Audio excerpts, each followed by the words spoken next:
Alright guys, welcome back. Let's talk about the work of the Lord. I'm ready! I'm ready, I'm ready, I'm ready, I'm ready, I'm ready, I'm ready, I'm ready. Go SpongeBob! Like I mentioned before, God puts us in the place where we will work, and He trusts us to work there for His glory and do our best to benefit others around us. Now, I believe that there are seasons in our life where God will take us from one place and put us in another place. We mentioned David in our first example, and let's talk about him again. Like I said, he is a really good example about working and trusting that God puts us in the right place at the right time. He started as a shepherd boy, then he became a soldier, and later he became the king of Israel. In all of these moments in King David's life, he trusted in God, and God opened opportunities for him to be in greater places. That's the good side of work, when we trust in God. But there is a bad side of work when we don't trust in God. Oh no! Oh no! Oh no! Oh no! Oh no! Oh yeah!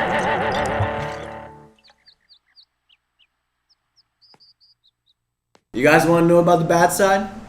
Let's find out. The Apostle Paul has this bad side example perfectly. Before becoming a Christian, the Apostle Paul was a Pharisee. The Pharisees were kind of like the Bible teachers and politicians at that time, except they were kind of bad. Anyway, he resisted greatly the Christian movement. Paul became known as a persecutor of the Church of Christ. I'm pretty sure that Paul's job might have paid him good money, but I have no doubt that this wasn't the job that God wanted the Apostle Paul to have. And in case you guys didn't know, the Apostle Paul, before he was converted, he was known as Saul, the persecutor of the church. You see guys, the place you work at can be for God's glory, but it can also not be for His glory. Not only the places you work at, but your hobbies and the places you go to can influence if it's for God's glory or not. There are jobs and places that will actually take you farther away from God and not closer to Him. After the Apostle Paul had an encounter with Jesus on the road to Damascus, Jesus changed his life, and he learned that he needed to be closer to God and change his ways. So Saul stopped persecuting the church, he stopped being a Pharisee, he became a disciple of Jesus, and later on in the future, he changed his name into Paul.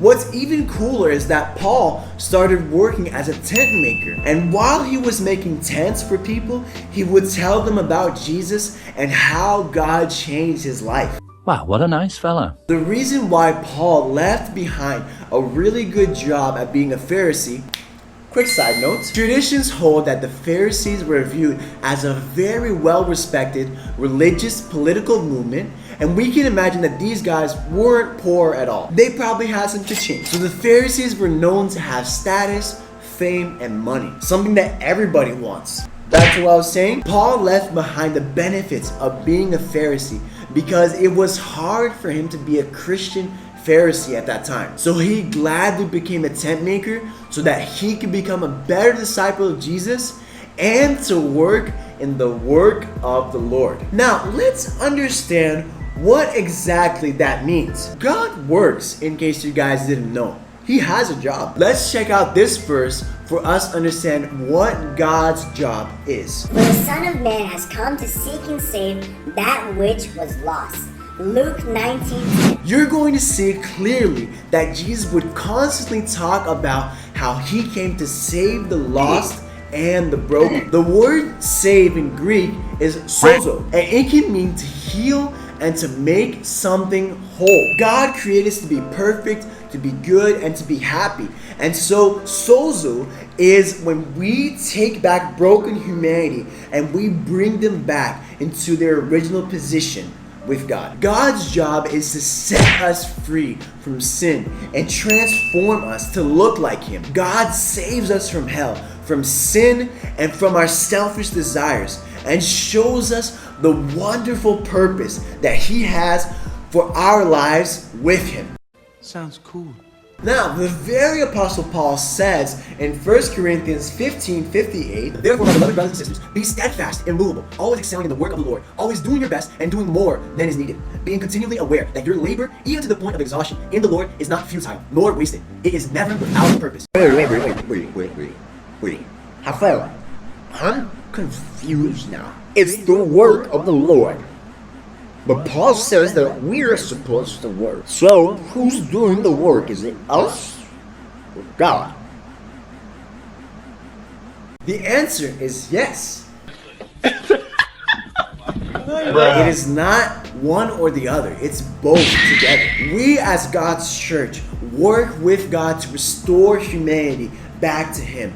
We enter into a covenant with God, which is what we will discuss about in the next part on this topic. And we work with God to restore broken, lost, and hurt people back into a relationship with God, and they are transformed forever by His love, grace, and mercy. That's why Paul gladly became a tent maker, because while he was working on making tents, he was doing the work of the Lord by telling people about Jesus' amazing love and wonderful plan for their lives. And God would work with him, bringing many people into the church where they would find joy in God's good presence. So whatever you do, remember that God put you there to tell others about what He has done with your life. Let everybody around you know how good God is. Tell people about Jesus.